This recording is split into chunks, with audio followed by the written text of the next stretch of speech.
जुन व्यक्तिले तपाईलाई छोडेर गएको हुन्छ नि त्यो व्यक्तिलाई तपाईले नि खुसी साथ बिदाई गर्नुपर्ने हुन्छ। किनभने नि त्यो व्यक्तिले अलरेडी धेरै सोचेर तपाईलाई छोडेको हो। तपाईले उनलाई काउन्सिलिङ गर्नुस्, तपाईले उनलाई सल्लाह दिनुस्, तपाईले उनलाई मिलाउन खोज्नुस्, माफी माग्नुस्, तपाईले गिर्नुस् आफ्नै नजरमा, यहाँ बस यहाँ बस यहाँ बस भन्नुस् कि उनले एक सुन्दैन, किनकि उनले नि तिमीलाई तपाईलाई छोड्ने निर्णय गरेको हुन्छ।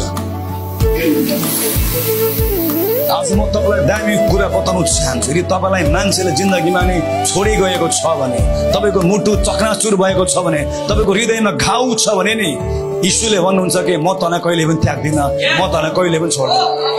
जब जब मान्छेले छोडे, जब जब मान्छेले मलाई धोका दिए, जब जब मेरो विश्वासको जहाजलाई डुबाउने कोसिस गरे नि पल पल मलाई यीशुले भन्नुभयो म चाहिँ तँलाई कहिले पनि त्याग्दिन, म चाहिँ तँलाई कहिले पनि छोड्दिन। हालेलुया।